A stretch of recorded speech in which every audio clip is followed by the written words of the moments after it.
kabar? Saatnya Anda menyimak berita Palembang bersama saya Priscilia Claudia. Sejumlah berita menarik akan kami sajikan untuk Anda dan berikut 3 berita utama hari ini. Gegara video porno seorang ayah tega memperkosa anak kandungnya sendiri. Belasan ekor kerbau milik warga mati secara mendadak di Desa Tanjung Seteko, Kabupaten Ogan Ilir. Cerita di balik lezatnya kuliner pempek khas Palembang.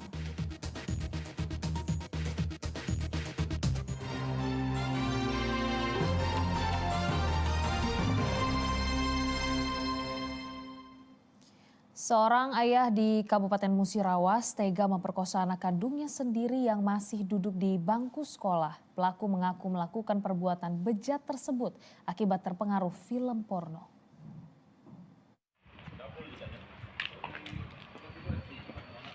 R, berusia 44 tahun, digelandang petugas unit perlindungan perempuan dan anak Satreskrim Polres Musirawas pada Senin siang. R merupakan pelaku pemerkosaan atau ruda paksa terhadap anak kandungnya sendiri, EF, berumur 15 tahun, yang terjadi di Desa Wukirsari, Kecamatan Tugumulyo, Kabupaten Musirawas. Peristiwa bejat itu dilakukan pelaku kepada sang anak yang masih duduk di bangku sekolah hingga 5 kali sejak tahun 2019 silam. Peristiwa ini terungkap setelah korban melarikan diri dan tak mau pulang ke rumah orang tuanya. Setelah ditanya penyebab kaburnya korban dari rumah, korban pun menceritakan perbuatan bejat sang ayah.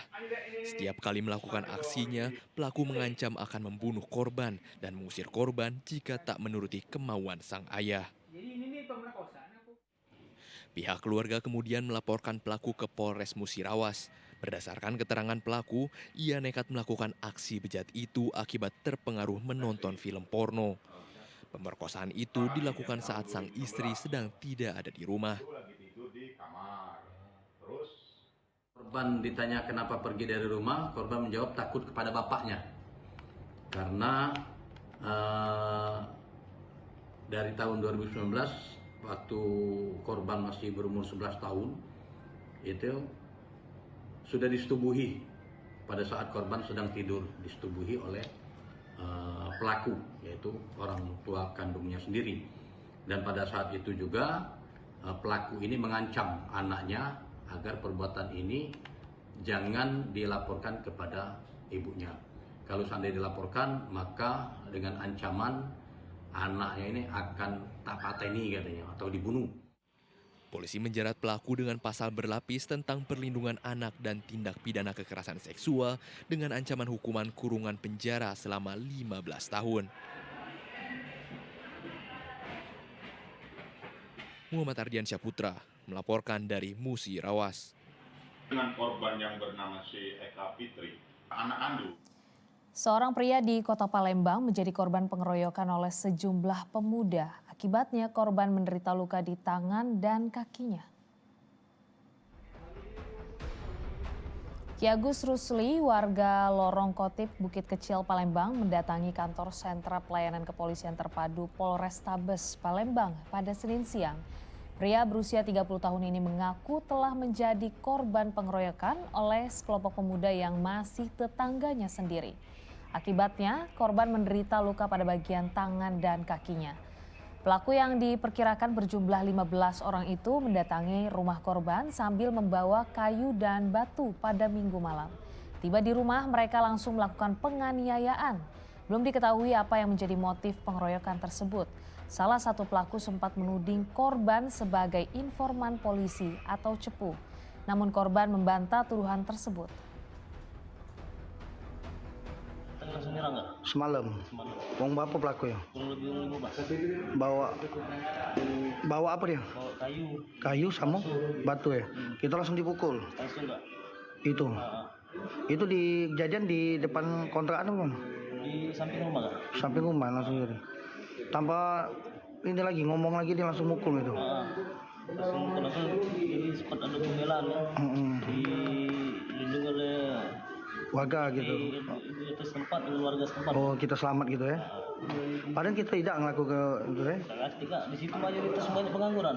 Jadi kita ajak kali. Mungkin ada yang nggak tajak kan, jadi mungkin ada yang dengki kita tidak tahu kan. Oh, dituduhnya impomen gitu. Iya, mungkin kita tidak pernah ngasih ke ibu kan. Oke. Jadi luka di bagian apa, Beh? Tangan, Tangan sama kaki. kaki. Itu dipukul bagian apa tuh? Kejaksaan Negeri Kabupaten Pali menetapkan seorang mantri salah satu bank pemerintah sebagai tersangka dugaan korupsi dana kredit usaha rakyat di Kabupaten Pali. Perbuatan tersangka telah merugikan negara sebesar 1,8 miliar rupiah. PS, mantri yang bekerja di salah satu bank pemerintah di Kabupaten Pali ditetapkan oleh Kejaksaan Negeri Pali sebagai tersangka kasus penyelewengan dana kredit usaha rakyat tahun 2020 lalu. Kasus korupsi ini diperkirakan telah merugikan negara sebesar 1,8 miliar rupiah. Berdasarkan hasil pemeriksaan, dana kur yang seharusnya disalurkan kepada masyarakat justru dialihkan tersangka untuk berinvestasi kolam ikan lele. Hasil dari pemeriksaan para saksi dan para audit ahli menyatakan bahwa perbuatan tersangka merupakan modus dengan menggunakan dana kredit usaha rakyat yang penggunaannya dialihkan untuk investasi kolam lele. Seharusnya kur tersebut dipergunakan untuk pengembangan usaha dari masyarakat tersebut, ternyata dialihkan dengan bekerjasama dengan antara mantri dengan pengusaha dari PT DHD tersebut. Kini tersangka PS telah ditahan di lapas kelas 2 Muara Enim selama 20 hari ke depan. Pihak Kejaksaan Pali juga akan terus mengembangkan kasus ini karena ada dugaan tersangka melibatkan banyak pihak. Dedi Irwansyah melaporkan dari Kabupaten Pali. Ratusan sepeda motor yang terjaring razia di sejumlah titik di Kota Palembang sudah bisa diambil pemiliknya di Polrestabes Palembang dengan syarat membayar denda tilang dan melengkapi dokumen kendaraan. Sejumlah pemilik sepeda motor ini mendatangi Polrestabes Palembang pada Selasa lalu. Mereka hendak mengambil kembali kendaraannya yang terkena tilang. Sejumlah syarat harus dipenuhi pemilik, diantaranya membayar denda tilang, membawa dokumen resmi, dan mengganti knalpot brong dengan knalpot standar. Ratusan sepeda motor ini terjaring razia di sejumlah titik Kota Palembang pada bulan Ramadan lalu. Polisi mengamankan 150 unit sepeda motor yang tidak lengkap surat-surat dan menggunakan knalpot brong. Lagi proses ngelengkapin motor-motor yang tidak lengkap sebelumnya. Apa aja yang abang lengkapi, Bang? Yang jelas dari plat nomor, knalpot kita balik standar lagi karena sebelum pakai knalpot racing kan. Iya. Jadi gitu. Kaca-kaca spion. Oh gitu. Ini kenapa bisa diamankan sama polisi, Bang? Karena menggunakan knalpot brong. Oh gitu saat itu. Oke, udah berapa lama di sini, Bang, motornya? Udah 1 bulan. Oh, berarti Dari sebelum lebaran tuh. Oh ya. Jadi pas lebaran ada di sini nih motor? Iya, ada sini motor. Nantinya knalpot brong yang disita polisi akan dimusnahkan.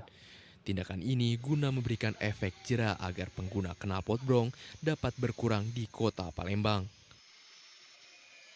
Dedi Irwansyah melaporkan dari Kota Palembang.